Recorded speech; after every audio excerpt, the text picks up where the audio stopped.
Right, what's going on, guys? Welcome back to Smite Talk, episode 3. Episode 3 already? Jesus Christ, this series is going along really quickly, actually. It's pretty fun. Last 2 weeks, first week 1, we had Brandon on the show. It was a nice little introduction. We finally got to learn a bit about him, a bit about his competitive past, his opinions on the game, like what he really thinks, his mindset on the game. And then last week, we took an even more in-depth look at a player. We took a look at Chris, and we learned a lot of interesting things about what goes on behind the scenes in a team. And he really did tell a story well of like what goes on in the team dynamic, and it's not always about if you're winning all the time. It kind of matters if your players get along well and your friends. That really does matter. This week, I've got the man himself, my jungler of my team, Luke. Hi, Luke. Oh, hey, hi. Mister, we should chain CC more. Oh, yeah, That that's a good that that, idea. that that's you. So how are we doing today, Luke? Have a good day. Fine. I almost finished my exams. So yeah. How Still they go? leaving some to do. It was How good. they? It was good. Yeah. I've got 2 more exams, but after that, then it's all started, ready for summer.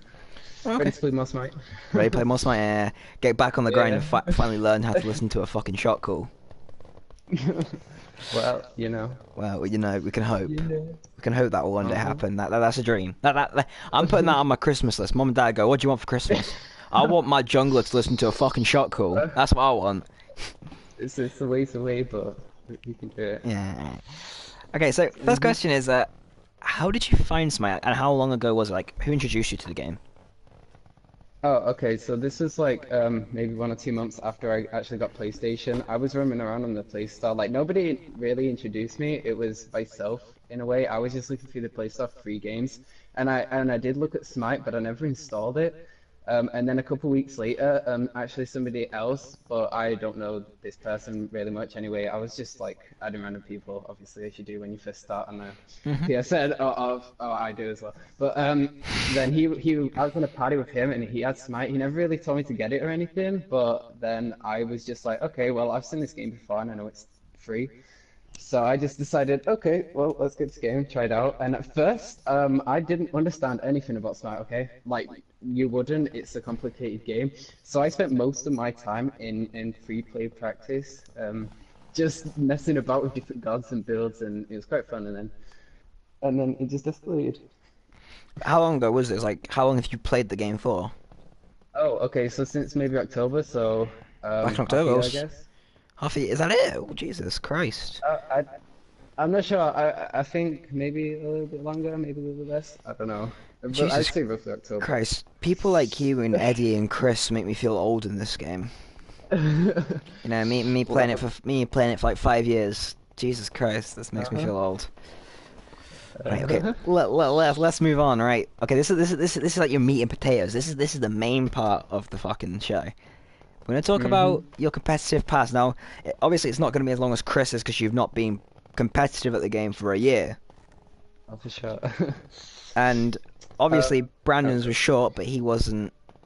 He'd been competitive for a year as well, but his was still short. His still skimmed through. He's not been on as many teams as Chris. Jesus Christ! I just realised Chris has been on a lot of fucking teams. Right. Okay. So the floor is yours. How did the competitive scene start for you? Who introduced you to it? Competitive scene. Okay, so this was Eddie. I believe we was playing a joust game, and at the end, either me or Eddie created a party. We was just like, GG, well played it, all this kind of stuff. And then he was like, started playing with me a little while, and after a certain time, he was like, "Oh, I've got this team, and we're looking for an ADC. Would you like to join?" So I said, "Of course." And this is when I got the trials with you, and then I ended up being in the team. And So wait. So I tell so, guess. t- so tell us on this team who's on it and who's playing where at the time when you Oh, join. okay. So you was a coach, so you wasn't playing in the team, but you was the captain Hmm. who we all had to refer to you in anything we did. So we had me as the ADC, Eddie the support, I believe, and then Chris, the mid laner, R- who was it? Jay, the solo laner. Hmm. Okay. Okay, and then Aaron the jungler. Okay. And okay. Okay. No, Karen. Karen. Oh, okay. So we was doing, I guess, all right. I guess tensions rose at certain points, and eventually, Wait, so when uh, when you say you were doing well as a team, what do you mean by that? Were you winning all the time? Was it you guys were just you guys knew you played well together? What do you mean when you were doing well? I guess we was. I mean, it was the first team I'd ever been on, so of course it was always going to be good for me. Just to actually learn what it's like to be in a team.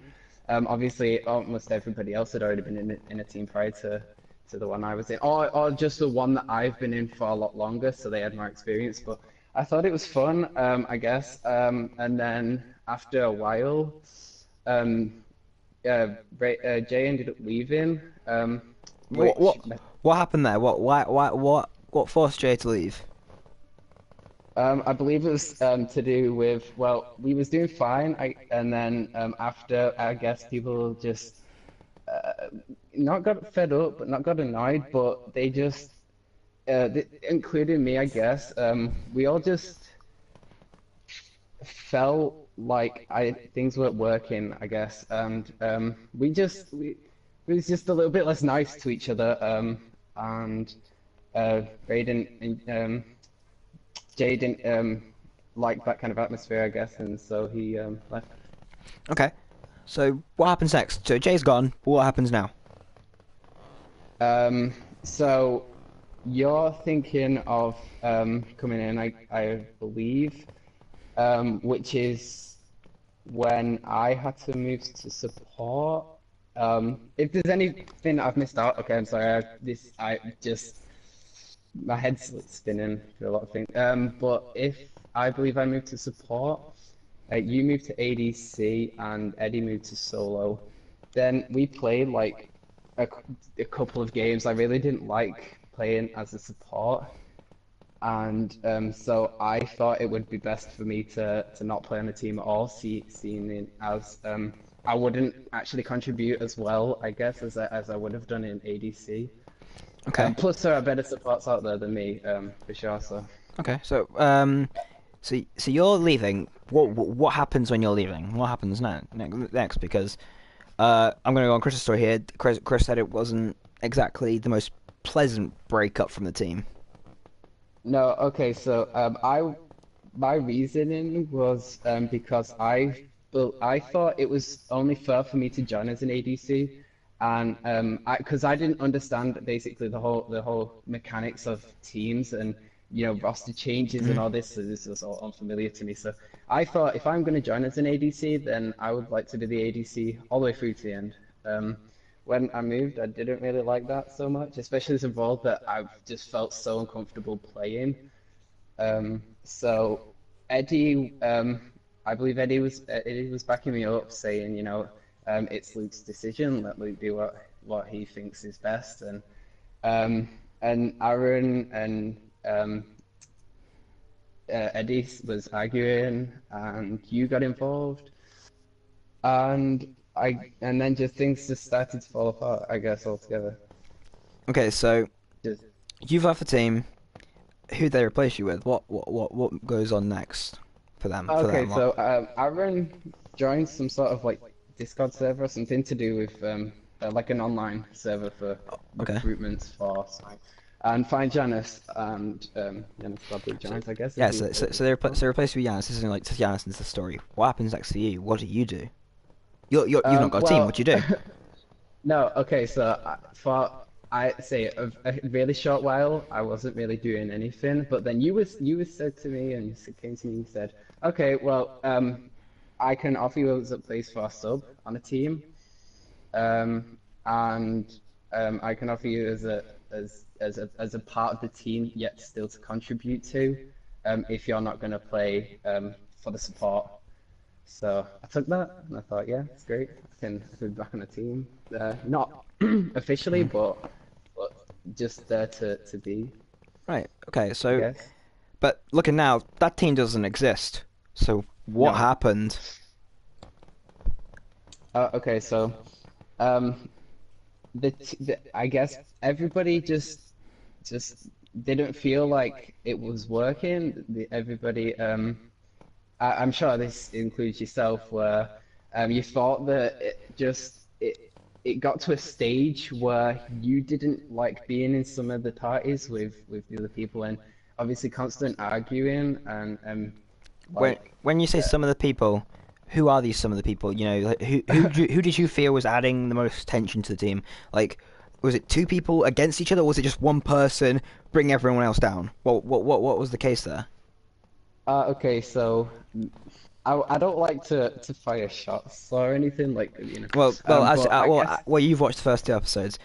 It's no, okay, yeah, yeah, it's truthful. It's just be truthful. yeah, yeah. Don't hide anything. So. This is I would personally say that Aaron was the person to um, kind of like put everyone in bad moods most of the time when we was playing. Now I know I can't help this and nobody can't help this. Like it's not me, it's his thought processing, and it's like if in his head he believes that that's right, then I can't argue with that, you know. mhm. But I guess I wasn't liking that kind of attitude of Aaron. So and Eddie wasn't either. And I don't see Chris socializing as much, so I don't think Chris was that big of a part in the fallings out. Um, Chris was just basically the sideliner who would go one way or the other. So I feel like mostly it was Eddie and Aaron against each other. Um, but also then I think that everybody in the team, so all six of us were not really feeling it working out. So I believe So you disbanded the team, and okay. for a while I believe we wasn't playing with a team. You moved to I forget the team name with uh, Alan, Yes. Cameron, another Aaron. So did Janice, and Chris ended up making a team with Aaron and got Remco ties, and I ended up moving into that team. I mean, I always like playing games, but I prefer playing games with other people because usually when you play a game, it's fun, but it can get boring if you've not got people to talk to, if you've not got people to engage with, and Hmm. people to, just be there to, if nothing else, just to try and have as much fun as possible. I mean, it's a game after all, so I do join, and times for me weren't working out with the rest of the team. So they was able to play at times when I wasn't. I was able to play times when they wasn't. So Aaron made an executive decision. I was fine with it. He said basically it's not going to work. I need to find somebody else for the team. So So would you tell me that just in that moment you could see a slight change in Aaron? He got more mature to handle that sort of like, right, this is yeah, not working. I think that if he didn't like see how other people thought of his attitudes, I guess he decided that like it's hard to say. Be just being nicer, I guess, in general, and being like more respectful. This is gonna sound really weird, but like I guess being more respectful, just in any situation, is just nicer. Now, So I'll ask you this. I asked Chris and Brandon both a question like this. Um, was it true at the time that a couple of players, Jack included, Jack and Eddie towards Chris, they didn't want to play with Chris and Aaron because of their attitudes? Was this true? yes, I mean it's debatable. I guess Aaron was just how he saw things goes, and I if it didn't work for him, Anyway, it's understandable. what I'm saying is, did Eddie and Jack not want to play with those two because of they thought they had attitude? Um, Like well, this they weren't the right fit for a team scenario. Like, you know, yeah, I say that the both are really good players. Everyone here, kind of in this like community that we've got going on, is all good players. Everyone knows what they're doing. Everyone is capable of winning and well, carrying, well, etc. well, But not everyone. no, okay, but I guess as a team, Hmm. then the cooperation between players just doesn't seem to fit, and I think that's where the unbalancedness comes out of some people, including I guess all of our roster from the first version of Slurp Nation, where just the tensions in general was just not what ideal for um, a great kind of environment to be playing in. Not just because the players are good, but because people are genuinely nice and friendly to other people, and that makes them feel better and more likely to be there to play and to be there to do well and have the motivation to do better. Okay, so right, the team disbands, and me, Eddie, and Giannis go one way. You, Aaron, and Chris go another way. You get moved off that team. What happens next for you? Where do you Um, go?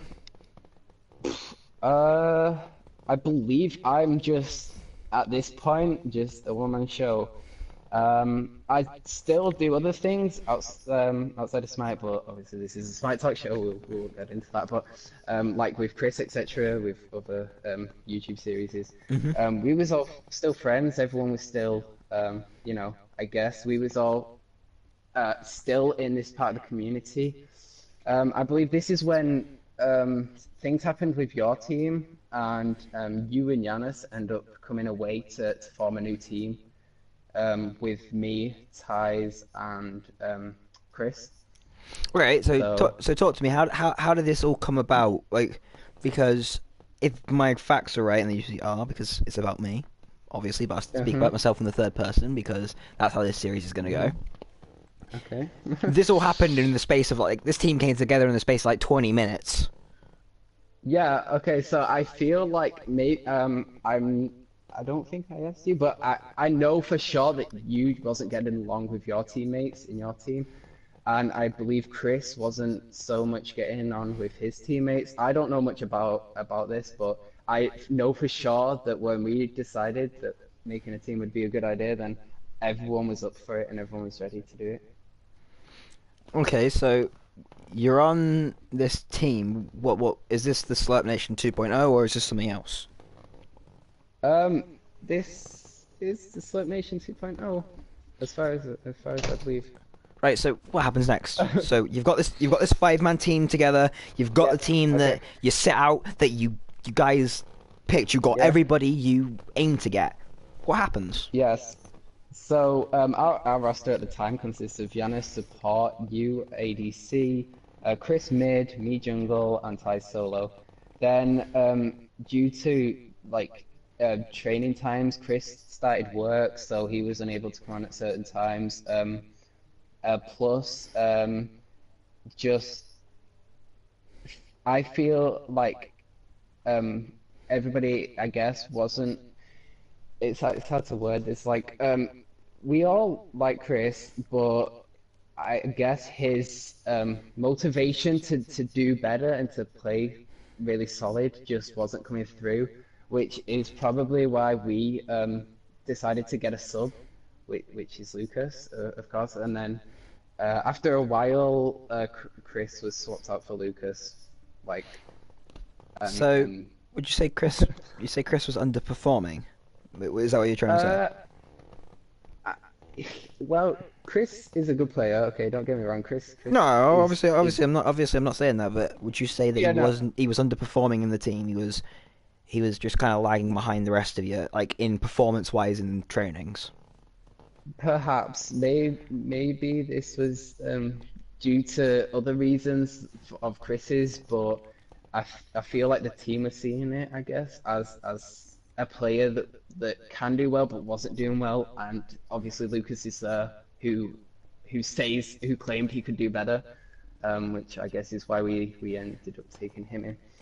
So what was the whole process behind that? Like how did this whole switch up happen? Like what happened on the day this happened? Um, I'm not sure. Correct me if I'm wrong, but I believe this was the day that you cancelled the 1v1 league, or roughly around that time. I'm not sure. Uh, no, okay. Well, I'm probably wrong then, but uh, as far as on that day, did we get a scrim training in? Because I know for a long time, like for a good few weeks, we was undefeated. Like we was all playing really well. And Yeah, we were undefeated for when we got Lucas. So let's count all Lucas's trainings that he filled in for Chris. We were undefeated for about, I'd say probably about 3 months, 4 months, because we've been together for 5 now. We've been together since the start of the year. uh-huh. So So, I guess so we only lost for the first we time this month, like 2 weeks ago. yeah, that's kind of unfortunate. But I mean, it's good. It's bound to happen. It's bound to happen. Right, so you're on this team right now. So this is where you are now. You're on the Slurp Nation team. Hmm. I'm gonna ask you Hmm. this question now. Slurp Nation, like, so obviously Slurp Nation 2.0 and Hmm. the original Slurp Nation at its Hmm. peak. So you ADC, Eddie support, Chris mid, Aaron jungle, Jay solo. Hmm. Name, like, go through the positions and name who was better out of the two. So who was better out of the ADCs, who was better out of the supports, who was better out of the mids, who was better out of the jungles, who was better out of the solos, and what team was better.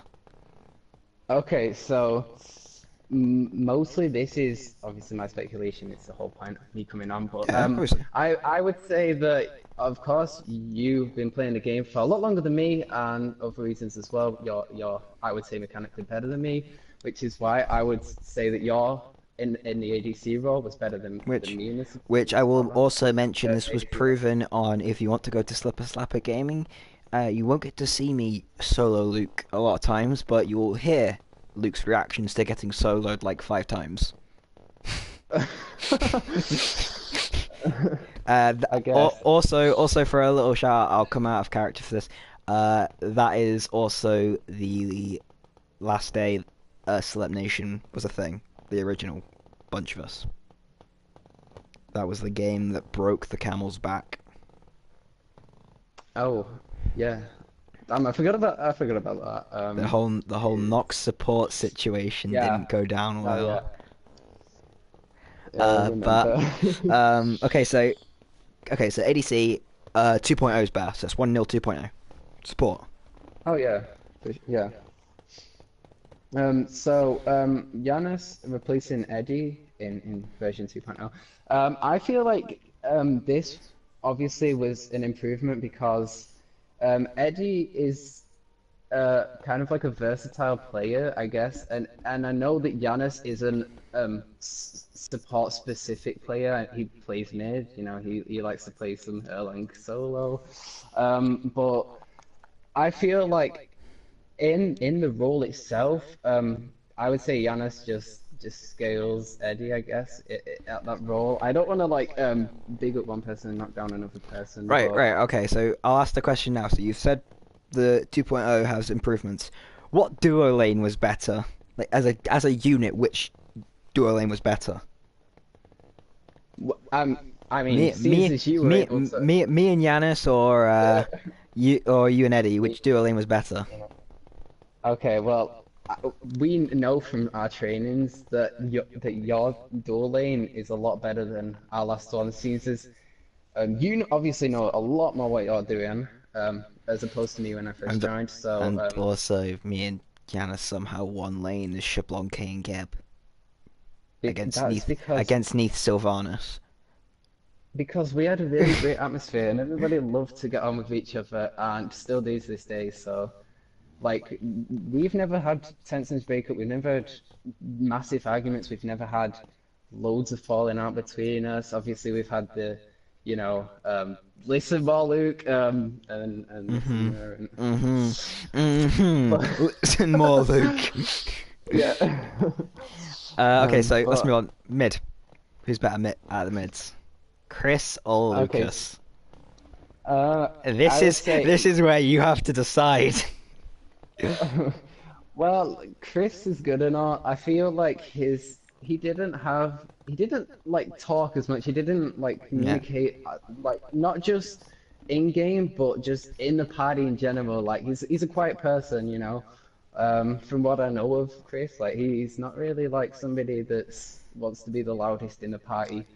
And I know Lucas is a lot more involved, which is why I say Lucas was a better mid because Lucas is then able to say stuff which can massively affect the game.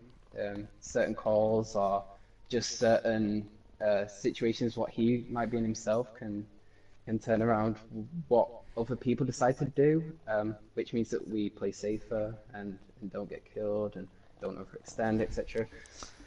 So Ouch, Luke. Ouch. So far, you're clean sweeping the 2.0s over the version 2.0 over the original. Jesus Christ. Yep. This is turning into a clean sweep. Right, who was better out of the junglers, Luke or Aaron?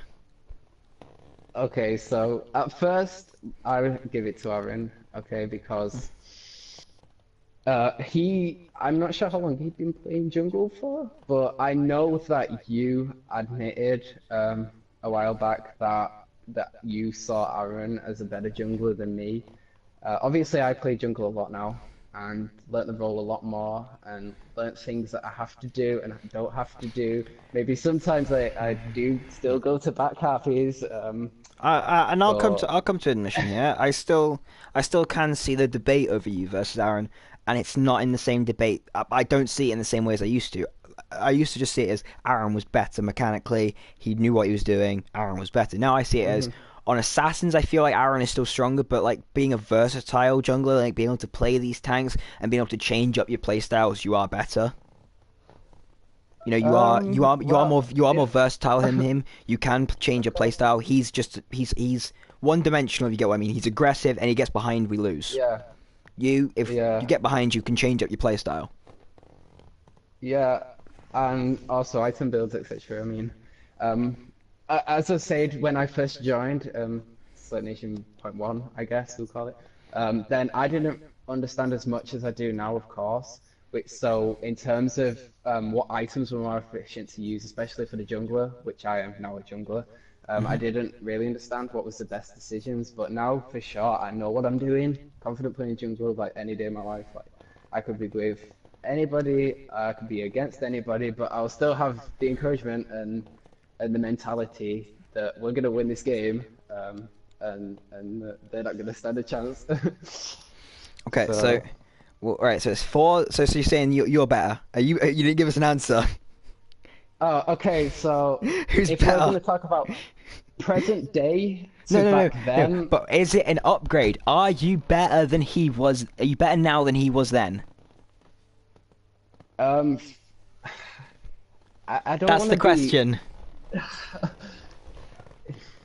Mm, yes. Okay, Then okay. That's what we were looking for. We're looking for an answer. Four I zero. know. It's hard to because I don't want to create If only we controversy. could have 3-0'd, we would be world champions. You know. Hmm. Right. Right. Okay. This one. Even if you have know what you want to say for the solo laners, you could see why people would go the other way to you Yeah, yeah, yeah. because Well, I. As Chris says, they both offer different things.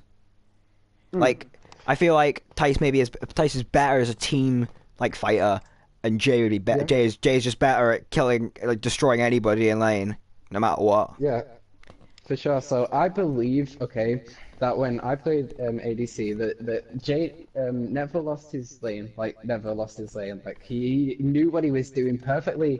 He had all the mechanical skills. He had everything needed for solo laner, except the presence what Ty shows mid and late game, which I don't believe Jay offered as much as what I can see in Ty's doing now. Explain that. Explain that a bit more, because that's very So, interesting. okay. So, I know for a fact that when we play and Ty's, I'm not, okay, so this is hard for me because I don't know much about Jay's like actual play style. I never really understood. That's not just me saying that I didn't understand how he plays. It's I didn't understand the game and I didn't understand how he was supposed to play solo laners.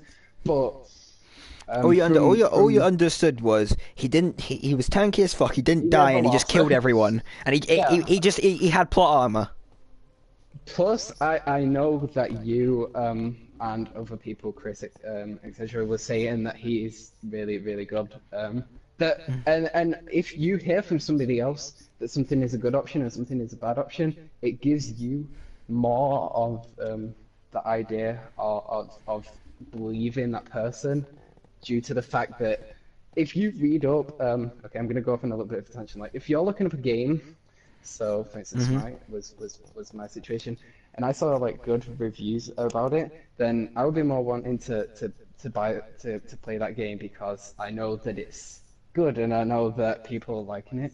So I guess the same concept goes with Jay. Like, people were like talking about him as if he was like a really great player, and then more people wanted to to to to see him play, and people like enjoy playing with him because they know that he is gonna do well. So Uh, uh, I'll even that speak was up. I'll even speak up. I think back then, Jay was in the argument for maybe best player on the fucking console, on the console, in my yeah, opinion. for sure. I mean, you was talking about well, I mean, and everyone was talking about how he did never lose his lane, how he knew exactly what he was doing. He was able to mechanically get through his lane, beat opponents, do anything what he needed to help carry and win the game. Is is what I understood from your conversations about Jay. So So, alright, so what's this about Tice's more awareness in the mid to late game? okay, so like for instance, like as as an ADC, I never spent much time with Jay. Okay, so what I might be saying may be incorrect. Like if I'm gonna say that Tice does this more than Jay, but what I do know is that Ty's could easily give up. Like he's no problems with doing things that may hinder his performance, like or his lane or his gold efficiency in farm, just to keep another player safe. Like I know that he can put his back on the line to save you or me or Lucas for that matter. And I know that that's great because having more DPS in a team fight, not always, but it's usually going to win you that fight because you have obviously that more damage to be able to just clean sweep the opponent. Okay. And Tice does that well. Like Tice, if I say I need help, then Tice is almost guaranteed to be there in 5-10 seconds, or at least on his way there, so that he's never late. He never turns up to a team fight after it's ended. And he never he's usually like I would say one of the first people to the team fight. Like even if it's happening in mid lane, like he'll be able to find his way to get there, like before anybody dies. Like he's able to do that. He's able to, and that's what I think is good about ties because it does help the team overall. And I know that that is what got us, I'd say, a couple of victories that game, the games that we played where Tice definitely did that and showed his presence. Okay, so who's better, Tice now or Jay back then? I mean, I would like to pick favorites and say ties, and I'm probably going to have to, even though I know that Jay's voted like Well. You don't have to. It's not about picking favorites. no, no, It's not about no. picking your teammates. It's about telling your honest opinion. If they get Yeah, offended, that's their problem.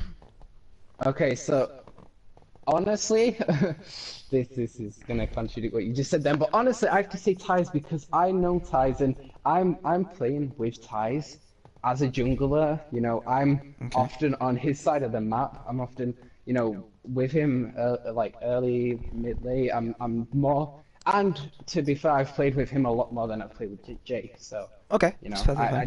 I do know ties a lot more than Jay, so I would have to do pick ties for that. Okay, that's perfectly fine. Right. So that's it. Right. The last question is, What team was better? Just fucking tell us what team was better. This You've one right al- now, of you've course. already 5-0'd sweeped. You've already fucking said our team is better. Yeah, because it's just because I'm on it now. You know, that's the only reason. That's like the main reason we do Yeah, so well. You know, I just split push and don't yeah. ever show up in team fights. Mm-hmm. That's pretty much what happens. I just split push and don't turn up. And everyone's like, Jack, where the fuck are you? Oh, he's getting Phoenix. Oh, okay. Oh, okay. Yeah, and that Phoenix does obviously greatly help. I mean, anyway, Right, but yeah, right, move on. new team show. Uh, so, moving on to the more quick fire questions, so that's cool. Your favourite ever Hmm. teammate you've ever had. Pick one. One favourite ever teammate. Giannis. Thank God thank God. You know what? Thank God, because that's at least some difference. Because 2 weeks in a row it's been me, and I kind of like a difference. Oh well, yeah. Well, I'm sorry, but No, I Giannis like difference. is. I like it to be different. Giannis is just so funny, anyways. Like even when like he gets annoyed, I know like he's got a place in his heart, but I can see the jokiness and the funniness and the humor. And I think that just playing with him in general and just like being with like Giannis in a way when I'm playing, just because like I mean, he's brilliant for a start. Like, he's a great like player. He knows exactly what he's doing. But it's just so funny to be playing with Giannis. It, I don't know what else to say. It's just funny because it's Giannis, and Giannis is funny. Right, least favorite teammate ever. Um, Fire up the probably have to fire up the guns, guys. Shots about to get fired. probably have to say Aaron Oh, because oh, oh, oh, shots fired. Nah, I'm being no, honest. If I had proper editing things, I'd have like every time I asked that oh question, I'd have God. like gunshots going off just before someone answered. No. Well, Like, why, I would why, have to, why? because I feel like he's more of a serious person. I know I can be serious, and it's really funny for me to be all jokey and happy and you know more like positive, I guess. Aaron just wanted to do his thing, and win, of course, like anybody would want to do, especially if they're playing in a competitive team. So Aaron was more get on with it and do your thing, and that just it didn't really work with me, especially watching him and playing with him. Yeah, I just wasn't seeing that on. it didn't work. He didn't really like when you suggested CC chaining. Um, Inside joke, but guys. Inside joke.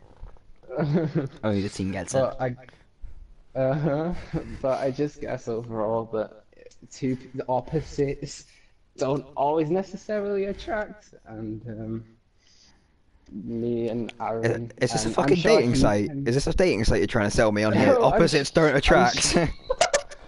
I'm sure that he can agree also that he probably most likely would not have liked to play with me and probably still doesn't to this day, which I can't complain with. You know, I bug some people sometimes and sometimes I am annoying, and but that's just me, and I guess I have to do what I can and other people have to do what they can. And yeah, if two people just don't seem to work, then Right. do what we did, I guess, and then split up, make a new team, find new players, and work better with people that you prefer playing with. Okay. Next question. Favorite person to play against? Um, I would have to say, okay, does this apply to any game mode, including 1v1s or No. Conquest? Conquest. Okay, Conquest only. Okay, so, even still, I would have to say you, and because you're obviously so good at the game anyway, just that you're able like to put up a challenge no matter who you're against, and that's great because the best way for me, one of my most encouraging ways to play is to play obviously playing against complete noobs is great for elo and great for rankings and great for winning and stuff. But playing against hard people, playing against people that know what they're doing and know that they're not going to go down without a fight is what makes you the better player, because then you're able to see how other good players, how other people, or how other people that know what they're doing and know how they're going to battle certain situations do that thing. And then if I'm playing against you, which we did with the ADC versus ADC, Hmm. then even though it turned out bad, I did enjoy playing with you because I knew that you were so good, and I knew that I wouldn't cry if I died against you, and I know that if we're playing and I can pick up something from your playstyle and I can learn more about not just you but myself, of how I play and how other people Right. play, and that's probably the best way to learn. Wait, so you're saying you pick up something from just every time your dash is up, dash in and fight? Yeah, so I would just know like either to do that in certain situations or to not do that in certain situations, and And also, I will say this, and when you're playing against me, I'll say me because it did happen, and you said me as your favorite person to play against. When you did get a solo kill on me, it meant a lot to you. It means a lot. for sure, because I know that in a 1v1 situation, I know you're gonna have more farm seasons, you know more what you're doing, you're gonna have more you're gonna have more of that experience with certain things, like even miniature things like cooldowns, for instance, and certain power items to do with scaling on abilities, like even just small intricate like processes and mentalities with certain situations is good, because then when I kill you, I can be like, okay, well, I've kind of picked up the idea of what I'm doing. If I'm able to get a kill onto you, that's great because that's me. Obviously, you kill me back, and probably a couple times more. I don't remember, but I know that when I kill you, it's a good feeling because you're a better player than me, and I know that you're um, like if I'm able to kill you, then it's better for me to learn, because then I know that I'm doing something right to get that kill in the first place. Okay, least favorite person to play against. Um, Aaron. And why is that? Because we're gonna go back to the same game. We're probably maybe gonna do that another time again. But that game, I know. I was okay. So this is like near the end of the first team. So I've been playing ADC a lot and a lot more. And I knew what supports were good and what supports were good. And when I saw that Nox, I thought, okay, well maybe it wasn't his foregone decision to choose Nox support, but and then when at the end of the game, which we talked about this, well you mentioned this a little bit earlier, like after the game when he beat me, of course, and then because you won that game overall, then his attitude again wasn't the nicest and wasn't something that I could take away and learn from. Like, because if you're going to tell somebody, like, I'm not saying he did this, but it just in general, if you're going to tell somebody that they're bad, then that's not going to help them get better, because they already know that they did bad. They lost the game, of course, or they lost that solo kill or the team fight. So they know they did something wrong in the first place. So somebody saying to you is like rubbing salt into the wound. Okay. All right. We'll take a little relaxation now because that's all the stressful questions out of the way. That's all the shots fired. The questions gone. Yeah, okay. The cringiness has disappeared. Let's move on to the good part. So, favorite god. Oh, favorite god. I've okay, so uh, AMC. Okay, I'm gonna say AMC because nobody else likes AMC, and I know it's scummy, but I also know that he's probably my best god in Smite, and I think that he is. Underrated in Conquest for sure. Like maybe not, maybe yes, but in other game modes as well. I feel like he does have the potential there, and I know that he can do certain stuff, but other people don't want to see that or don't want to play that, or it's fine. I'm not playing AMC, Luke, No, it's fine. because It's AMC fine. has a tendency of dying a lot. Hmm. Right, okay, least favorite god. Okay, least favorite god. I was talking to somebody about this. I forget the god, like a god that I just flat out hate. Um, Probably. I don't really like Sylvanas because he's good to play with, like on your team, but Hmm. he's horrible to play against. Like the CC, obviously he's got three CCs in his kit and a ton of tick damage. Like that's just almost guaranteed to just annoy somebody to the brink where they're raging or I'm getting annoyed because this Sylvanas is doing really well and is just solo carrying the entire team when obviously everybody knows that Sylvanas shouldn't be doing that. But Sylvanas is bullshit. yeah, Isn't it? yeah. Right. Okay. Moving on to a more. This is an odd one. And a lot of people have to think about this one. Your favorite skin. Um, the Flash Captain Quick Is that Mercury? because Yeah. yeah, not yeah. Oh my God, did I just say the Flash? Oh, yeah, Mercury. I'm sorry, I've been playing Injustice. The Flash Captain Quick. The Mercury. Captain Quick, Mercury, Captain Quick. Okay, I'm just gonna say this a couple of times. Mercury, Captain Quick, because of the voice line that everybody hates but me. Is I don't need to brag, but yeah, I'm pretty good. Um, yeah. Everybody hates. Luke, it's turned into a meme on our team. Like Yeah. when Giannis dies over something stupid, he just goes, "I don't mean to brag, but I'm pretty good." Uh-huh. Right. Um, Okay. Least favorite skin. um, any Jonqui skin. No, not any Jonqui skin. The standard Jonqui skin. The standard Jonqui skin. Why Sean Creed standard? Why? Because I feel What? it's What's wrong with just Jeong? he's just too not there Is he like he's a fat? demon catcher. He's just Too fat? if You me like I you like fat maybe people? I You think like that's fat people? no. It's just it suits his kind of like play style. Like with he's got a big bag and he captures all these creeps and then they all come out and kill everyone. But I think that the skin itself is just really ugly. I just genuinely don't like the skin at all. Like his book is a little bit like meh. Um, and just a couple of maybe recolors, a bit more brightness.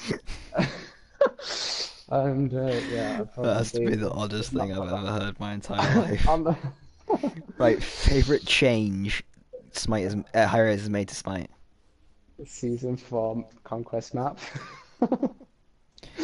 Jesus Christ, you're like the opposite to Chris because that was his complaint. No, yeah, I know, but I'm not saying this, but I mean, what I'm saying is I love the change because Wait, if wait, I wait, come wait, wait, into wait, wait. Can I mention something before you explain? Episode 1, Brandon complained about a change to the conquest map in season 4.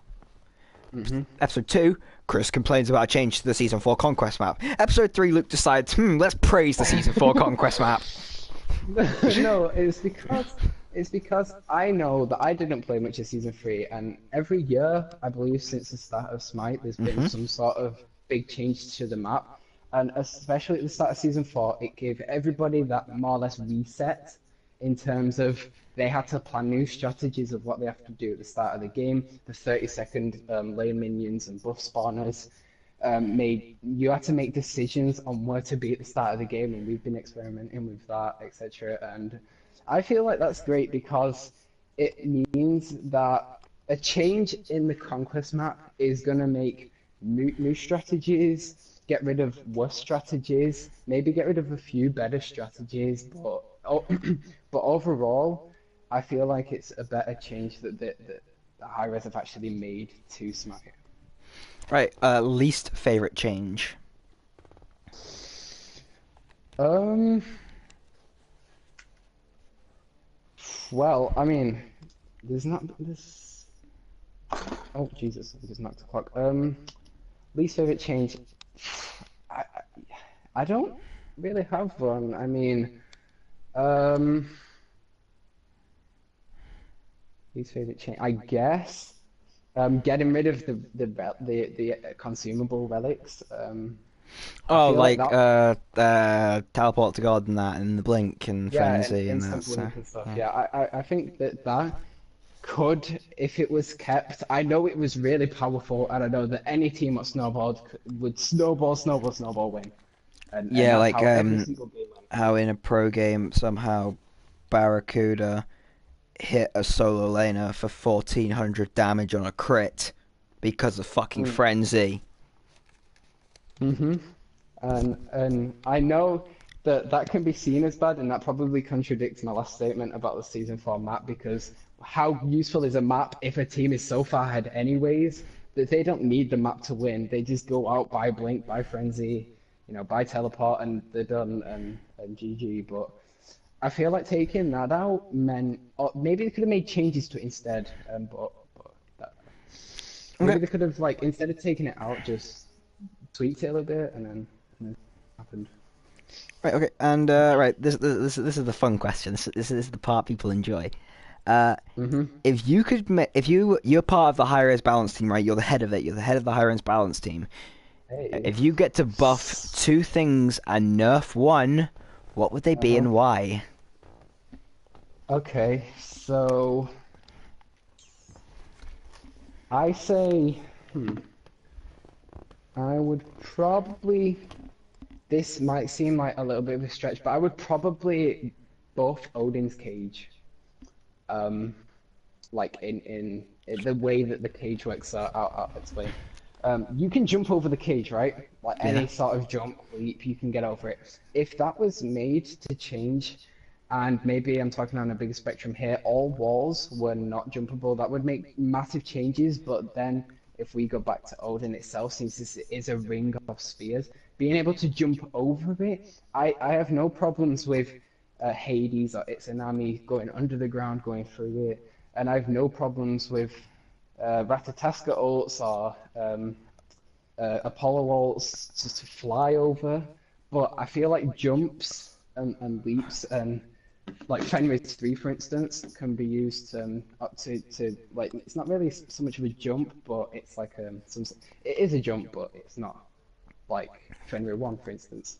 But I feel like if he was unable to jump over that, then it would mean that Odin would be seen as a lot more viable, especially for solo laners, maybe junglers, because it means that there's a lot less you can kind of do when an Odin uses his ultimate, and more people will be more likely to buy Phantom, for instance, which gets rid of the other relic slots, which means that you've got more to play with if you pick up that Odin on your team. Viable? Odin be fucking broken. No, Odin, no, I don't think it would be. Odin support every game. Maybe it's Hunter and support can't get out. perhaps, You're forgetting that a hunter and support can't get out unless you're Apollo. but remember that they do put Phantom in the game for that very reason Well, and yeah, for but are other you really gonna wars. pick up Phantom as your first relic? You may need to if that buff is ever. Uh, Yeah, then you just lose lane automatically. Odin would that would break the game. Thank God you're not on the balance team. no, I'm sure that would be I okay. get Fenrir brutalized, but not the leaps. You know, like on her leap, on her jump. You know, stuff like Mm, that. I don't get. I would keep that, okay, but I change so you Fenrir. would keep it. I change Fenrir's leap into a dash. Okay, but You know, also it's then you have to think brutalize. You know, about it's camera bot. brutalize. Oh yeah, Yeah, change that into a dash as well. yeah, okay, okay, You know, so they okay. couldn't get out of the cage. But I wouldn't just say no leaping out of the fucking cage. I think that honestly would be quite good. I think that would be. You could jump inside of the cage for sure and kill a That couple of seconds that whilst. would be fucking. I would not play Hunter anymore. I'd just retire. I'd might as well just fucking retire because I'd just Okay. die. Odin support every game, man. Right, okay. You got one Uh-huh. more buff and a nerf to go. Okay, so another buff. Um, I'd say I know I've been reading up on the patch notes and something that I saw that I didn't really think that was the best change that Hi-Rez made. But that was experience levels from levels one onwards, like the early stages Mm-hmm. of the levels. I think that should Mm. be buffed as well. In terms of like in terms of more evening it out, because a buff doesn't necessarily mean making it lower again. So like 1 minute away you reach level two. What I mean Are you is, gonna change it back? Are you changing it back to how it used to be, or what's happening there? yeah. So I feel like the way that what they suggested is that if one team manages to outclear, that they then have the advantage in the snowballing. That is good, but there are still other ways in the game to get back that lead and I think to what they snatch also, back. I think what they also forget is the fact that if they hit, if you both hit level 2 off the first wave, if they outclear you, they hit level 2 first. Hmm. Hmm. You're fucked. But yeah, and I feel like making just a little bit more like experience, which is a buff because of the fact that the losing team then still has a chance. And it's not necessarily a buff to everyone, just like the Odin thing, of course, but it's a buff to people that struggle to do well in laning phases. And that's not like saying that, for instance, that people who don't do well in laning phases do a lot better in team fights or just fighting in general. But what I'm trying to say is that making it more even throughout the entire game rather than because if they pick a god with good clear, you Hmm. also can choose a god with good clear. So then I guess it's just speculation of what is seen as broken and not broken like the Odin cage. But that's also another change that I would make is the experience buff. Okay, and enough. Enough. Okay. Don't you dare touch a hunter. Prob. No, I was probably um gonna go to Morrigan, Loki, it's an army for this one, so Invis gods in general. Okay. And I okay, no, because okay, so I don't I think that it's a great idea to become invisible, but as Yanis was saying a couple of days ago, if you build full cooldown on Morrigan, you have an 8 second invis on a 10 second cooldown, or I forget the figures, like maybe 11, 12 seconds, but still that is pretty strong if you're gonna spend most of the time not not able for anybody to know where you are, like excluding such rewards and Ho Yi and Kamazots. But my main point is that maybe just slightly tweaking those invis durations, half a second, a second, even 1.5 seconds, for the Morgan especially would make um, that god less powerful in terms of being able to gank easier and being able to escape easier because invis means that you don't know where they are unless you know you've marked them or you've echo screeched them. So making that duration a little bit less means that they have to either decide is it worth trying to run or is it worth just trying to fight and hoping my teammates can come along and finish off these kills. And that is encouraging more team fights and encouraging more team fights when they've already started, or longer team fights, and encouraging less of the non-team fights in terms of like not engaging because you don't want to engage with a Loki from the invis if you know that it's not going to last long and you might not even have time to reach the enemy mid laner or Hmm. solo laner or ADC. So Okay, that's uh, probably. that's good. Okay, so that's all the questions done. But Okay. so just to round out the show here, if you had to give any advice to players wanting to make their own teams or go competitive, what advice would you offer them? Uh-huh. Okay, so I live by a famous motto, okay? And it's a motto that I may not have created, maybe not, but I for sure have lived by this motto for If you created it, it wouldn't be famous. no, maybe then yeah, okay. But it's you play to win, but you're not playing if it's not fun.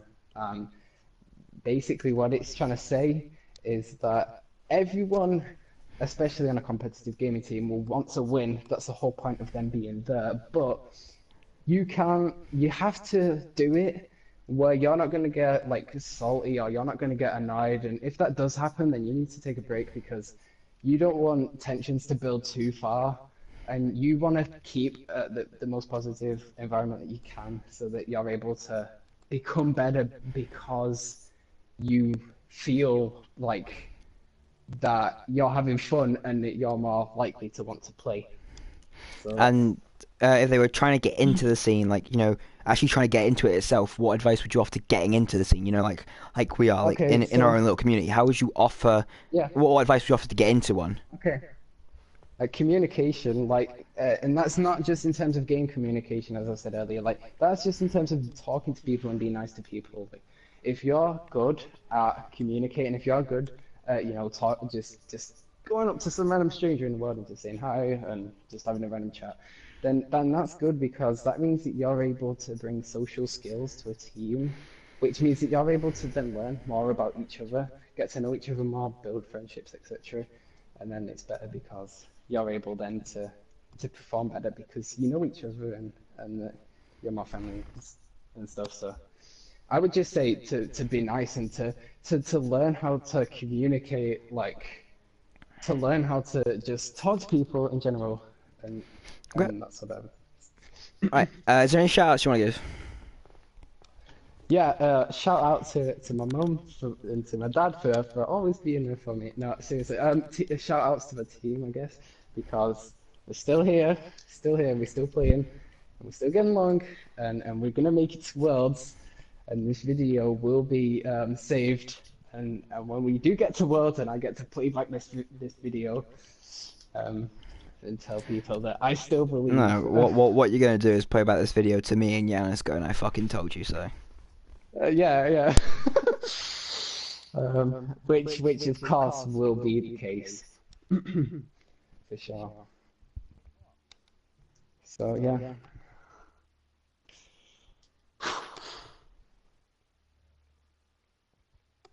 Jack. And okay, so thanks for being my guest on this week's show. Look, I will let you go. So I'll let you go there. Okay. And thanks for watching, guys. Hope you guys did enjoy this episode of Smite Talk. It was a very nice little chat with Luke. We had a bit more in depth. I took a bit more active role this week as well. Just because it was a teammate of mine, so I had more to say. And there was I know the competitive story was a bit shorter this time. Obviously, it's going to vary depending on my guest.